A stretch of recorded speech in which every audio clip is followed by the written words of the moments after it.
Start है।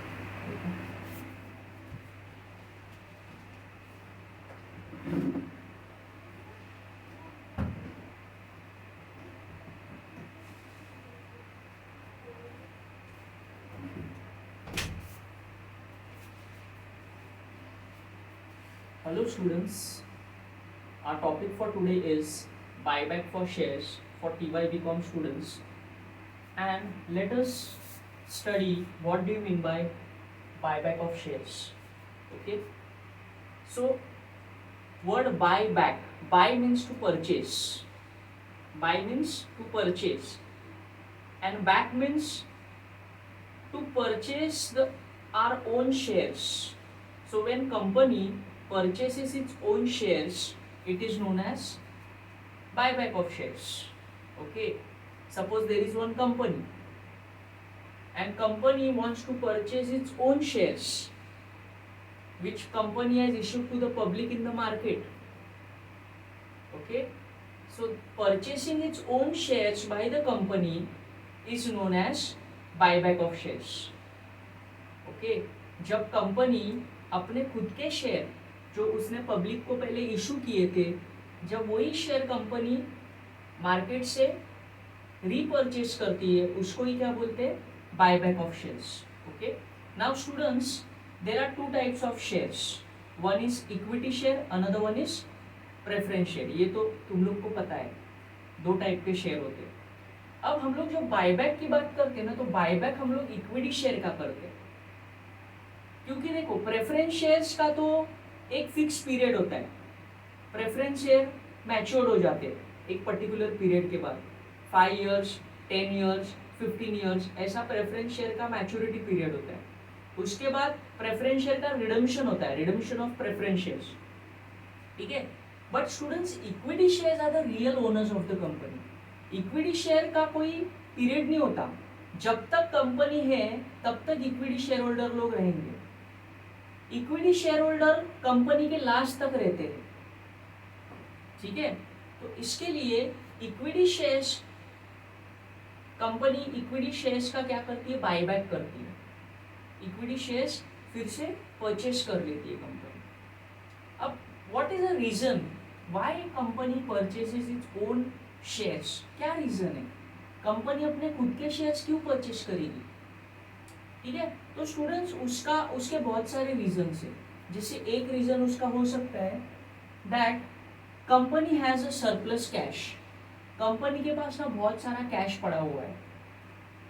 जैसे certain few years back, I think 1 और 2 इयर्स बैक, टीसीएस कंपनी है, पता है तुम लोगों को? TCS, Tata consultancy. टीसीएस ने क्या किया? उसने इंडिया का सबसे बड़ा बायबैक किया. अपने इंडिया में सबसे बड़ा बायबैक हिस्ट्री में टीसीएस ने किया. 15,000 करोड़ का बायबैक किया. तो टीसीएस के पास ना बहुत सारा आइडियल कैश पड़ा हुआ था. और यूएस में भी जब वो प्रेसिडेंट डोनाल्ड ट्रम्प थे, उन्होंने डिसाइड किया कि अभी बाहर के लोगों को यहाँ पे एंट्री नहीं देनी है, इंडियंस लोगों को यहाँ पे एंट्री नहीं देनी है.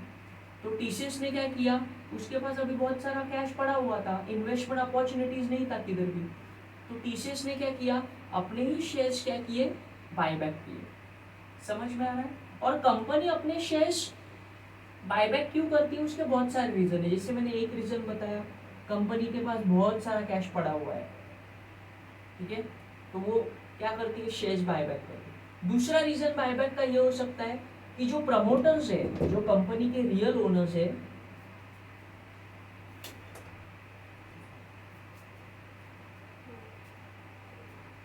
बुक ही नहीं मिल रहा था सर, मैं फाइंड आउट कर रहा था. हाँ देखिए इधर,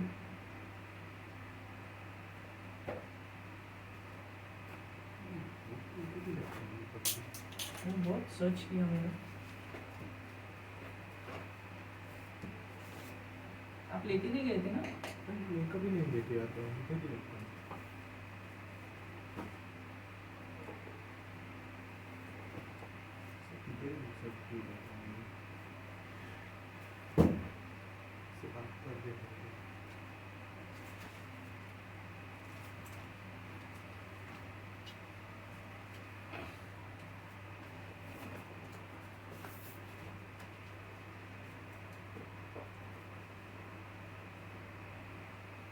येलो कलर का बुक है।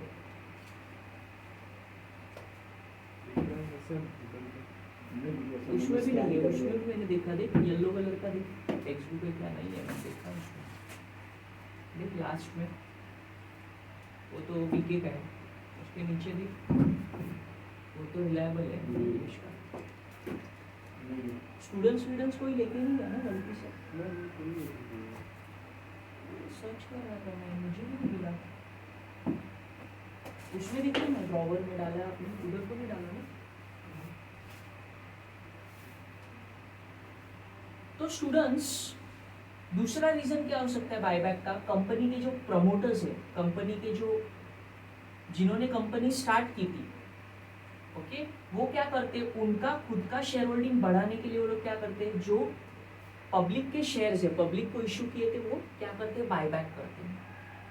तीसरा रीजन बायबैक का हो सकता है, अगर कंपनी को अपना अर्निंग पर शेयर इंक्रीज करना है, ठीक है, तो कंपनी क्या करती है, अपने ही शेयर्स मार्केट से क्या करती है, बायबैक करती है और उसको कैंसिल करती है। एंड ऑलवेज रिमेंबर, कंपनी जब शेयर्स बायबैक करती है ना, तो वो शेयर्स कैंसिल कंपनी कर देती है, उसको कैंसिल कर देती है बायबैक करने के बाद, क्योंकि कंपनी क्या करती है, शेयर्स लेती है और उनको शेयर होल्डर को क्या करती है, उनका पेमेंट कर देती है। समझ में आ रहा है। अब अर्निंग पर शेयर कैसे बढ़ेगा बायबैक करने से, देखो अर्निंग पर शेयर का फॉर्मूला क्या है, अर्निंग पर शेयर का फॉर्मूला क्या है, earnings upon number of equity shares ना। तो सपोज कंपनी का अर्निंग है 10 लाख रुपए, ठीक है, और कंपनी का number of equity shares suppose था 8 लाख शेयर्स, बराबर है, ठीक है, suppose take it 2 lakh shares, तो कंपनी का अर्निंग पर शेयर कितना था, 5 रुपीज, ओके। लेकिन सपोज कंपनी ने 1 लाख शेयर्स बायबैक किया, अभी कंपनी का नंबर ऑफ शेयर्स कितना हुआ, 1 लाख, तो अर्निंग पर शेयर क्या हो गया, बढ़ गया ना, 10 रुपीज हो गया। अर्निंग पर शेयर का फॉर्मूला क्या है, earning to equity share holders upon number of equity shares, बराबर है। देखो अर्निंग कितना है कंपनी का, 10 lakh rupees, number of equity share कितना था, 2 लाख, उसमें से 1 लाख शेयर कंपनी ने क्या किया, बायबैक करके कैंसिल कर दिया। अर्निंग तो उतना ही है 10 लाख, नंबर ऑफ शेयर क्या हो गया, डिक्रीज हो गया, ठीक है। तो नंबर ऑफ शेयर डिक्रीज हो गया, तो अभी इसको सिंप्लीफाई करोगे तो तुम्हारा आंसर क्या आ जाएगा, अर्निंग पर शेयर बढ़ जाएगा ना, बराबर है, समझ में आ रहा है। तो अर्निंग पर शेयर बढ़ाने के लिए भी कंपनी क्या करती है, मिल गया वो, कंपनी क्या करती है, बायबैक करती है। बहुत सारे रीजंस होते हैं, एक तो कंपनी के पास बहुत सारा कैश पड़ा हुआ, आइडल कैश, उसको कंपनी उससे क्या करती है, अपने इक्विटी शेयर्स बायबैक करती है जो उसने पब्लिक को इश्यू किए थे। समझ में आ रहा है। तो ये बहुत सारे रीजन होते हैं। और बायबैक कौन से शेयर्स का होता है, इक्विटी शेयर्स का बायबैक होता है, ये तुम याद रखो। समझ में आ रहा है, ठीक है। अभी देखो, अब बायबैक ऑफ शेयर्स का ना पूरा प्रोसीजर, पूरा रूल अपने कंपनीज एक्ट 2013 के सेक्शन 68 में दिया हुआ है। So section 68 of the companies act 2013 basically deals with the buyback of shares. तो ये सेक्शन तुम्हें याद रखना पड़ेगा, एग्जाम में तुम्हें मैच द पेयर में भी आ सकता है। Okay, buyback of shares section 68, remember this, understood? Okay, now how many shares company can buy back? What is the maximum number of shares company can buy back? Company cannot buy all its entire shares. Equity shares can never become zero. Remember this. Okay, company अपने 100% shares कभी नहीं by कर सकती। समझ में आ रहा है तुम लोग को? अगर कंपनी ने अपने 100% शेयर्स बायबैक कर दिए तो कंपनी क्या हो जाएगी, डीलिस्ट हो जाएगी, स्टॉक मार्केट पे रहेगी ही नहीं। अगर तुम ओनर हो, प्रमोटर हो, तुम अपने सारे के सारे शेयर बायबैक कर लिए, तुम अगर 100% ओनर बन गए तो तुम्हारी कंपनी स्टॉक मार्केट पे लिस्ट रहेगी क्या? लोग तो बाय मारेंगे लेकिन तुम सेल नहीं करोगे तो वो लिस्ट ही नहीं रहेगी। ओके, तो you can not buy 100% shares. 100% का बायबैक नहीं कर सकते, बायबैक का भी एक लिमिट है। वो लिमिट किस में दिया गया है, section 68 of the companies act 2013।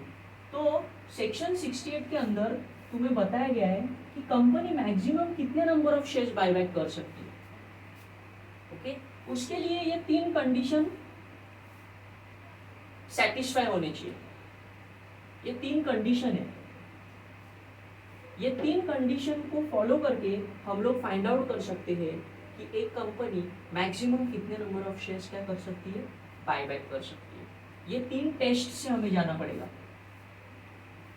Okay, suppose हमारी कंपनी है, हमें अपने शेयर्स बायबैक करने हैं, हमारे पास बहुत सारा पैसा पड़ा है। अब कितने नंबर ऑफ शेयर बायबैक करने हैं, हम अपने मन से तो नहीं कितने भी शेयर बायबैक नहीं कर सकते। समझ में आ रहा है? तो सेक्शन 68 में ये 3 टेस्ट हम लोग को फॉलो करने हैं। ये 3 टेस्ट फॉलो करने के बाद हमें क्या पता चलेगा, the maximum number of shares to be buyback. समझ में आ रहा है स्टूडेंट्स? पहला टेस्ट क्या है, रिसोर्स टेस्ट। ओके, यहाँ देखो रिसोर्स टेस्ट क्या बोलता है, buyback must be less than 25% of paid up capital and free reserves. तो पहला रूल क्या बोलता है पता है क्या, कंपनी कितना बायबैक कर सकती है, अपने paid up capital plus free reserve का मैक्सिमम 25%, उससे ज्यादा नहीं कंपनी बायबैक कर सकती। कंपनी का जो पेड अप कैपिटल है ना प्लस उसका फ्री रिजर्व्स, टोटल उनका मैक्सिमम 25%, उतना ही कंपनी क्या कर सकती है, बायबैक कर सकती है। समझ में आ रहा है? ठीक है। दूसरा रूल क्या बोलता है, शेयर्स आउटस्टैंडिंग टेस्ट। ये क्या बोलता है, company can not buy back more than 25% of the number of shares issued और आउटस्टैंडिंग। ये सेकेंड कंडीशन ये बोलता है कि कंपनी का जितना टोटल इशूड कैपिटल है, एग्जिस्टिंग कैपिटल है, जितना इशूड नंबर ऑफ शेयर्स है, एग्जिस्टिंग नंबर ऑफ शेयर्स है, उन नंबर ऑफ शेयर्स का 25% से ज्यादा कंपनी बायबैक नहीं कर सकता। सपोज एक कंपनी है एबीसी लिमिटेड, उसके एग्जिस्टिंग नंबर ऑफ शेयर्स है, उसके मार्केट में 10 लाख शेयर्स उसने इशू किए। उसके कितने शेयर्स है, 10 लाख शेयर्स मार्केट में उसने इशू किए। तो 10 लाख शेयर्स का 25% कितना होता है, 2,50,000। तो मैक्सिमम इतने ही नंबर ऑफ शेयर्स कंपनी क्या कर सकती है, बायबैक कर सकती है, उससे ज्यादा नहीं। तीसरा रूल क्या बोलता है, debt equity ratio test. After buying back debt equity ratio can not be more than 2:1। ये तीसरा रूल क्या बोलता है कि बायबैक करने के बाद डेट इक्विटी रेशियो 2:1 से ज्यादा नहीं होना चाहिए। डेट मतलब क्या, बोरोविंग्स, इक्विटी मतलब क्या, कैपिटल प्लस रिजर्व्स। तो ये डेट और इक्विटी का जो रेशियो है ना, वो बायबैक करने के बाद 2:1 से ज्यादा नहीं होना चाहिए। अगर वो ज्यादा हो रहा है तो हम लोग फिर बायबैक नहीं कर सकते। और ये तीनों में से, ठीक है, यहाँ पे मैंने दिया है about 3 condition have to be satisfied. ये 3 कंडीशन क्या होनी चाहिए, सेटिस्फाई होनी चाहिए, तो ही हम लोग क्या कर सकते, बायबैक कर सकते। And lower of the above 3 will be available for buyback. और ये तीनों कंडीशन में से जो सबसे less lower number of share होगा ना, वो हम लोग क्या कर सकते, बायबैक कर सकते। जैसे देखो पहले कंडीशन में फॉर्मूला क्या है, free reserves plus paid up capital divide by buyback price into 25%। तो हमें क्या मिलेगा, नंबर ऑफ शेयर्स। दूसरा condition share outstanding test. Suppose हम अज्यूम करेंगे कि हमारे मार्केट में कितने शेयर है, 10 लाख शेयर, उसका 25% कितना, 2,50,000।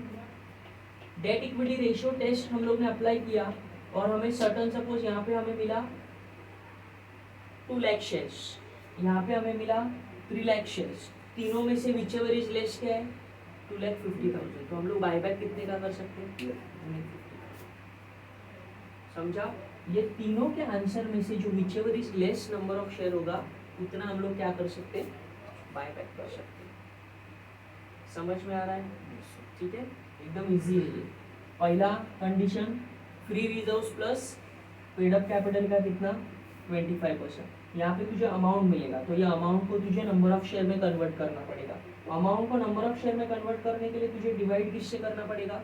बायबैक का प्राइस तेरे क्वेश्चन में दिया होगा, कंपनी ने कितने में बायबैक किया उससे डिवाइड करेगा, तो तुझे आंसर किस में मिलेगा? शेयर्स में मिलेगा, नंबर ऑफ शेयर्स में मिलेगा। दूसरा तो तुझे ये नंबर ऑफ शेयर्स ही मिलेगा, और तीसरे का कैलकुलेशन हम लोग आगे करेंगे डेट इक्विटी का। समझ में आ रहा है? ठीक है। अब बायबैक करने से पहले ना ये देख, all shares must be fully paid. Before buyback all the shares must be fully paid. If they are not fully paid, so we have to make a final call. अगर बायबैक से पहले shares fully paid नहीं है, अगर कोई final call करना बाकी है, तो पहला हमें क्या करना पड़ेगा? फाइनल कॉल करना पड़ेगा, शेयर्स को फुल्ली पेड अप करना पड़ेगा, then we can do the buyback of shares. Partly paid shares can not be bought back. Okay, remember this. Okay, all shares must be fully paid up before the buyback. Partly paid shares can not be bought back. Here free reserves include the securities premium। और एक remember one thing, ये जो free reserve है ना, free reserve buyback के लिए जो हम लोग फ्री रिजर्व यूज करेंगे ये वाला, ओके, यहाँ पे मैं बोला ना buyback must be less than 25% of paid up capital and free reserve. ये फ्री रिजर्व के अंदर सिक्योरिटी प्रीमियम भी आएगा। फ्री रिजर्व्स में क्या क्या आएगा? सिक्योरिटी प्रीमियम भी आएगा। अभी फ्री रिजर्व्स में क्या क्या आता है, फ्री रिजर्व्स का मीनिंग क्या है, वो मैं तुझे एक्सप्लेन करूंगा आगे। Okay, see, buyback can be out of fresh issue and free reserves। Free reserves means what? Divisible profit। देख, buyback means what students? देखो buyback का मतलब क्या है? कंपनी, देखिए कंपनी है सपोज, देखो एक तो होता है इश्यू ऑफ शेयर, बराबर है? इश्यू ऑफ शेयर में क्या होता है? कंपनी शेयर होल्डर को शेयर इशू करती है, और कंपनी को क्या मिलता है? शेयर्स शेयर होल्डर को इशू करती है, और कंपनी को क्या मिलता है? मनी मिलता है। और बायबैक में क्या होता है पता है? बायबैक में कंपनी शेयर होल्डर से शेयर्स परचेज करती है, और शेयर होल्डर को क्या देती है? मनी। समझ में आ रहा है? बायबैक में क्या होता है? कंपनी अपने ही शेयर्स लेती है, और शेयर होल्डर को क्या पे करती है? मनी। अंडरस्टूड? अब ये बायबैक करने के लिए हमें शेयर होल्डर को क्या पे करना पड़ेगा? पेमेंट करना पड़ेगा ना। हाँ, तो पेमेंट हम लोग कहाँ कैसे करेंगे? ठीक है, वो पेमेंट करने के लिए पैसा कहाँ से आएगा? पैसा चाहिए ना पेमेंट करने के लिए। बायबैक मतलब क्या? कंपनी पब्लिक से अपने शेयर खरीद रही है, पब्लिक क्या फ्री में शेयर देगी कंपनी को, और रिटर्न में क्या कर रही है? कंपनी पब्लिक को पेमेंट कर रही है। तो वो पेमेंट करने के लिए जो पैसा है, वो company from where the company will get that money. तो ये दो सोर्सेस से बायबैक के लिए कंपनी के पास पैसा आएगा। पहला, फ्रेश इशू से पैसा आएगा, company will do fresh issue, नया शेयर इशू करेगी। ओके, कंपनी क्या करेगी? मार्केट में फ्रेश इशू करेगी। अब फ्रेश इशू कौन से शेयर्स करेगी? अब देखो, अगर इक्विटी शेयर्स का बायबैक हो रहा है, तो कंपनी प्रेफरेंस शेयर का फ्रेश इशू करेगी। ऑपोजिट, अगर कंपनी इक्विटी शेयर्स का बायबैक कर रही है, तो फ्रेश इशू किसका? इक्विटी शेयर का थोड़ी फ्रेश इशू करेगी। वो तो फिर एक ही बात हो गई। अगर तुम इक्विटी शेयर्स खरीद रहे हो और नए इक्विटी शेयर इशू कर रहे हो, उसमें वो तो एक ही बात हो गई। तो फिर तुम खरीद क्यों रहे हो? तो कंपनी अगर इक्विटी शेयर बायबैक कर रही है ना, तो सामने से वो बायबैक का पैसा पेमेंट करने के लिए वो क्या करेगी? इशू प्रेफरेंस शेयर इशू करेगी। फ्रेश इशू किसका करेगी? प्रेफरेंस शेयर का करेगी। ये याद रखना। अगर कंपनी प्रेफरेंस शेयर का बायबैक कर रही है ना, तो कंपनी इशू क्या करेगी? इक्विटी शेयर इशू करेगी। समझ में आ रहा है क्या? ये फ्रेश इशू क्यों किया हमने? बायबैक के लिए क्या करना है? पैसा चाहिए ना शेयर होल्डर को पे करने के लिए। वो पैसा कहाँ से आएगा? फ्रेश इशू से आएगा। जब कंपनी नया शेयर इशू करेगी, तो कंपनी को क्या मिलेगा? पैसा मिलेगा। वही पैसा बायबैक करते वक्त पेमेंट करेगी। तो बायबैक दो जगह से, बायबैक का पैसा दो जगह से आएगा। पहला तो कंपनी क्या करेगी? फ्रेश इशू करेगी। ओके, और ये बात याद रखना, अगर इक्विटी शेयर का बायबैक हो रहा है, तो फ्रेश इशू किसका होगा? प्रेफरेंस शेयर का होगा। याद रखना, प्रेफरेंस शेयर का बायबैक हो रहा है तो फ्रेश इशू किसका होगा, इक्विटी शेयर का होगा। प्लस सपोज प्रेफरेंस कंपनी ने ना फ्रेश इशू नहीं किया तो दूसरा रास्ता क्या है, कहाँ से पैसा आएगा, कंपनी का जो फ्री रिजर्व है, फ्री रिजर्व का मतलब होता है डिविजिबल प्रॉफिट, मतलब जिसमें से कंपनी ना डिविडेंड डिस्ट्रीब्यूट कर सकती है। Free reserve is that reserve from which company can distribute dividend to its share holder. ऐसा रिजर्व जिसमें से कंपनी शेयर होल्डर को डिविडेंड डिस्ट्रीब्यूट कर सकती है ना, उस रिजर्व को क्या बोलते हैं, फ्री रिजर्व, उसको डिविजिबल प्रॉफिट भी बोलते हैं।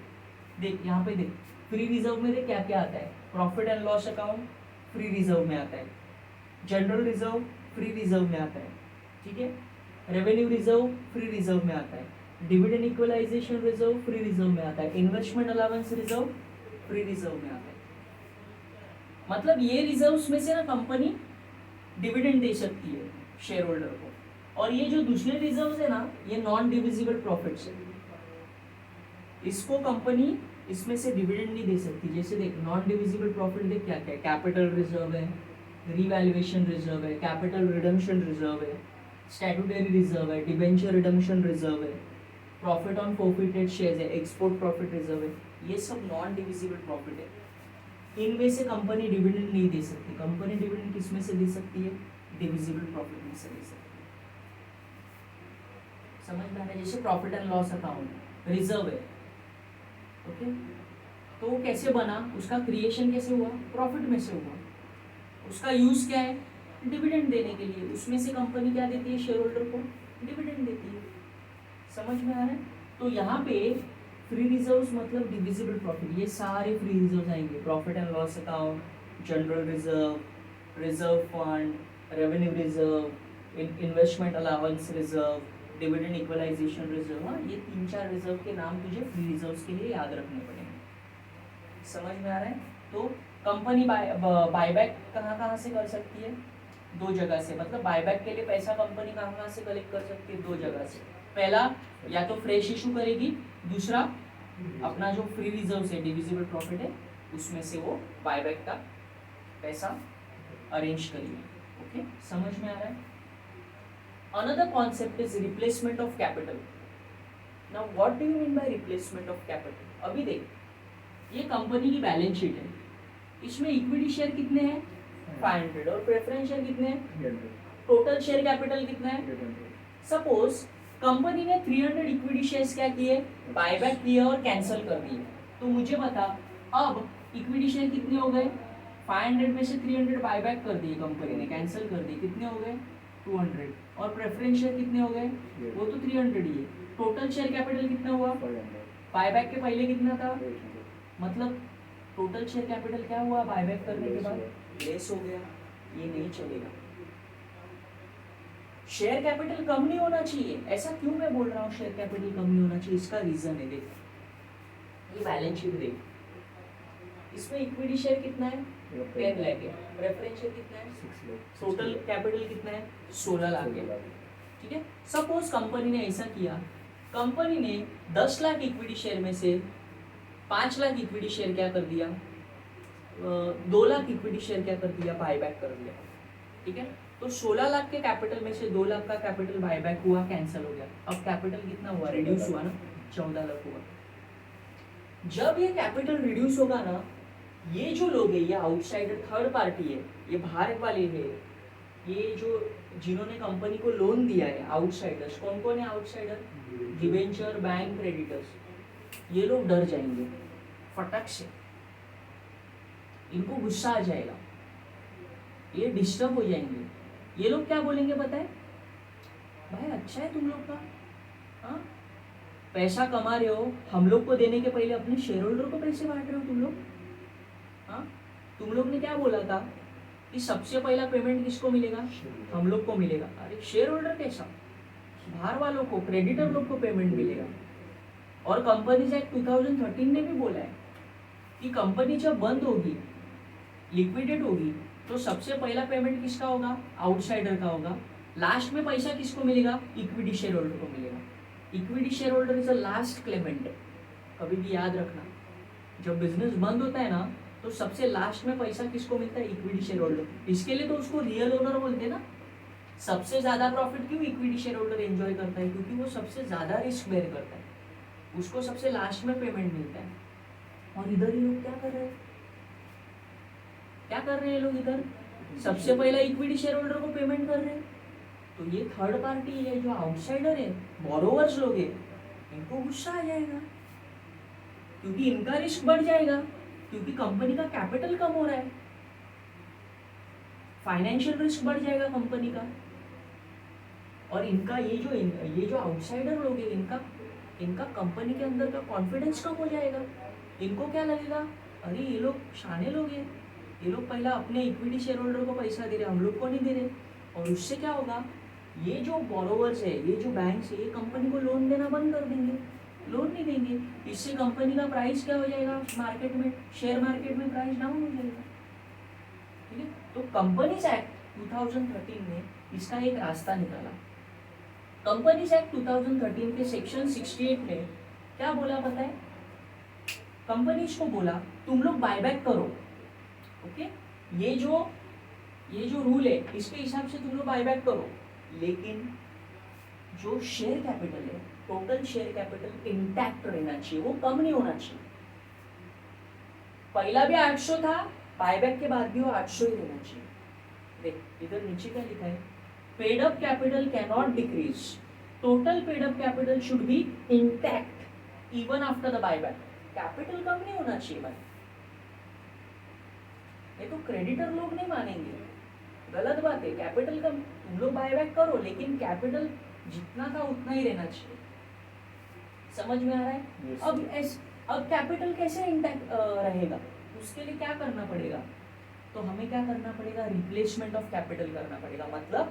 मतलब जितने के हम लोग शेयर बायबैक कर रहे हैं, जितना अमाउंट का शेयर हम लोग बायबैक कर रहे हैं, उतना का ही कैपिटल हमें और बिजनेस में रिप्लेस करना पड़ेगा। उसके जगह पे दूसरा कैपिटल इश्यू करना पड़ेगा। अगर सपोज मैंने 1 लाख का बायबैक किया, मतलब मेरे पास से, मैं कंपनी हूँ, मेरे पास से कितना कैपिटल गया, 1 लाख कैपिटल बाहर गया, तो उतने का ही कैपिटल मुझे फिर से क्या करना पड़ेगा, क्रिएट करना पड़ेगा। अब वो मैं कैसे करूँगा? तो रिप्लेसमेंट ऑफ कैपिटल के 2 रास्ते। पहला मैं क्या करूँगा, फ्री रिजर्व्स में से अरेंज करूँगा। सपोज मैंने 1 लाख रुपए का बायबैक किया, तो वो 1 लाख रुपया की भरपाई मैं कहाँ से करूँगा? मेरे जो फ्री रिजर्व्स है, मैंने जो प्रॉफिट बचा के रखा है, डिविजिबल प्रॉफिट, उसमें से करूँगा। कैसे करूँगा? मैं अपने फ्री रिजर्व्स को किसमें ट्रांसफर करूँगा? उतना ही अमाउंट, अगर सपोज मैंने 1 लाख का बायबैक किया, 1 लाख रुपए का, मतलब मेरा कैपिटल कितने से कम हो रहा है, 1 लाख से कम हो रहा है, लेकिन उसको कम नहीं होने देना है, तो उसकी भरपाई मैं कैसे करूँगा? उतना ही 1 लाख रुपया मैं मेरे डिविजिबल प्रॉफिट में से, फ्री रिजर्व में से कहाँ ट्रांसफर करूँगा? कैपिटल रिडम्पशन रिजर्व में। अभी तुम बोलोगे स्टूडेंट्स, सर ये तो कैपिटल रिडम्पशन रिजर्व में गया, इसका आपने किधर नया शेयर कैपिटल किधर, भरपाई किधर हुआ? आपने जो 1 लाख का शेयर बायबैक किया, उसके बदले में 1 लाख का शेयर किधर इशू हुआ? बच्चों, ये जो कैपिटल रिडम्पशन रिजर्व है ना, इसमें इसका दुनिया में एक ही पर्पज है, पता है ये किस काम आता है? कैपिटल रिडम्पशन रिजर्व ये एक ही काम आता है, capital redemption reserve is used only to issue bonus shares in future. Capital redemption reserve से तुम एक ही काम कर सकते हो, तुम उसमें से बोनस शेयर से इशू कर सकते हो। दूसरा, तुम कैपिटल रिडम्पशन रिजर्व से कुछ नहीं कर सकते, वो एक ही काम के लिए यूज होता है। कैपिटल रिडम्पशन रिजर्व के पैसे से तुम अपने एग्जिस्टिंग इक्विटी शेयर होल्डर को क्या इशू कर सकते हो? Bonus share. तो मुझे बताओ बच्चों, फाइनली ये जो CRR है, कैपिटल रिडम्पशन रिजर्व, इसमें से शेयर इशू होके ये कहाँ हिट होगा? शेयर कैपिटल पे हिट हो जाएगा। मतलब फ्यूचर में उतना ही अमाउंट में से उतना ही अमाउंट का क्या बढ़ेगा? शेयर कैपिटल उधर ऐड हो जाएगा। मतलब पेड अप कैपिटल क्या रहेगा? इंटैक्ट रहेगा। समझ में आ रहा है क्या?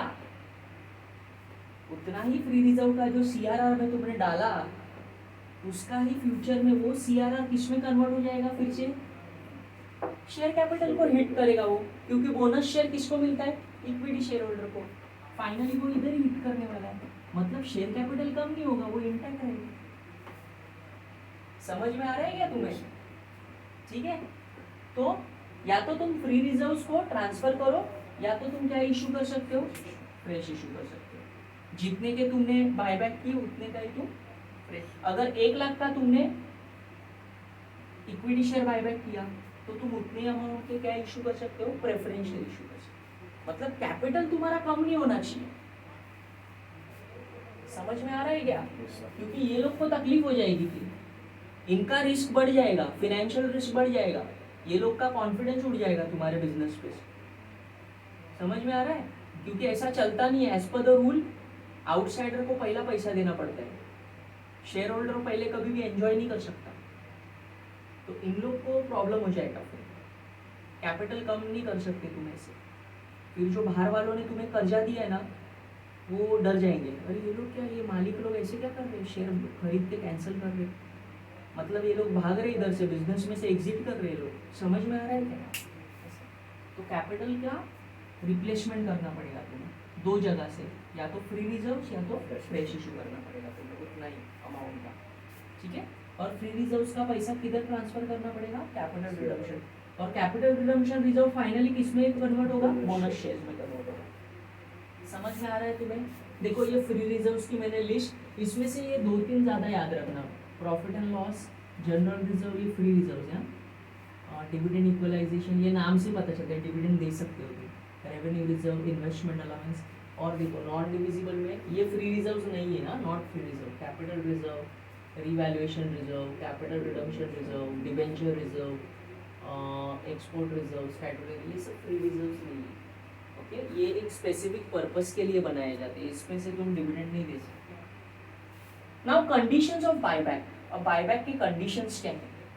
पहला condition, only fully paid up shares can be bought back. ये बात याद रखना, सिर्फ फुल्ली पेड अप शेयर्स को तुम बायबैक कर सकते हो। अगर पार्टली पेड अप शेयर है तो पहला उनको तुम्हें किस में कन्वर्ट करना पड़ेगा, फुल्ली, उसके बाद तुम बायबैक कर सकते हो। Second, buyback can happen out of the proceeds of fresh issue. तो बायबैक तुम किस में से कर सकते हो, फ्रेश इशू में से तुम बायबैक कर सकते हो, ठीक है। तो यहाँ पे देखो face value is equal to, अब तुमने जितने का बायबैक किया, ओके, तो बायबैक का जो फेस वैल्यू है, फेस वैल्यू का मतलब क्या है, सपोज फॉर एग्जांपल, मैं यहाँ पे एग्जांपल देता हूँ।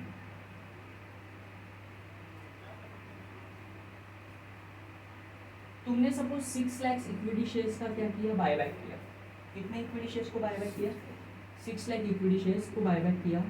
उसका फेस वैल्यू था 100 रुपीज़ और मार्केट वैल्यू था 105 रुपीज़। समझ में आ रहा है? ठीक है। तो मुझे बताओ, ये 6 लाख जो तुमने शेयर्स बायबैक किए, उसके लिए तुमने कितना पे किया, 100। कितना पे किया, 105 पे किया, बराबर है, ठीक है। तो 6 लाख इंटू 105 कितना होता है,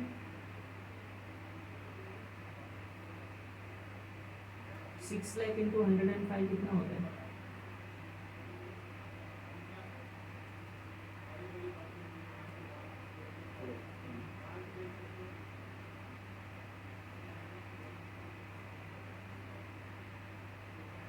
$63 लाख हो जाएगा ना।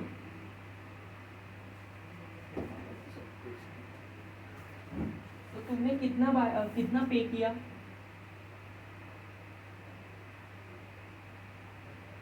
6 lakh equity shares, 6 lakh equity share है, तुमने कितना पे किया, 63 लाख। अब इस 63 लाख में फेस वैल्यू का कितना और तुमने सिक्योरिटी प्रीमियम कितना पे किया,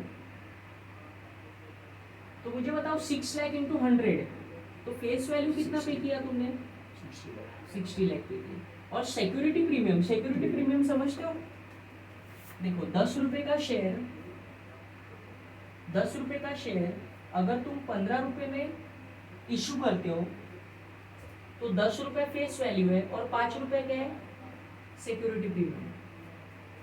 समझ में आता है? सिक्योरिटी प्रीमियम फेस वैल्यू के ऊपर जो एक्स्ट्रा तुम पे कर रहे हो, दैट इज सिक्योरिटी प्रीमियम, ठीक है। तो मुझे बताओ 63 लाख जो तुमने पे किया, उसमें फेस वैल्यू का कितना हिस्सा है, 60 लाख, और सिक्योरिटी प्रीमियम का कितना हिस्सा है, 6 लाख इंटू 5। सिक्योरिटी प्रीमियम कितना है, 5 रुपया ना, 100 रुपया फेस वैल्यू है, उसके ओवर एंड अबाउ कितना तुमने पे किया, 5 रुपया। तो सिक्योरिटी प्रीमियम का कितना है, 3 लाख रुपया, बराबर है। तो फेस वैल्यू का अरेंजमेंट तुम्हें अलग से करना पड़ेगा। तो फेस वैल्यू का अरेंजमेंट, तो तुमने फेस वैल्यू कितना पे किया, 60 लाख, बराबर है। और तुमने प्रीमियम कितना पे किया, 3 लाख रुपीज, बराबर है, ठीक है। तो ये जो 60 लाख रुपीज फेस वैल्यू तुम पे कर रहे हो, अब ये कहाँ से आएंगे? पहला तो फ्रेश इशू करोगे या दूसरा डिविजिबल प्रॉफिट से अरेंज करोगे। ये डिविजिबल प्रॉफिट में क्या आता है, सिक्योरिटी प्रीमियम भी आता है, समझ में आ रहा है, ठीक है। So buyback can happen out of proceeds of fresh issue plus divisible profits. Okay, यहाँ पे दोनों है एंड डिविजिबल प्रॉफिट्स। हाँ,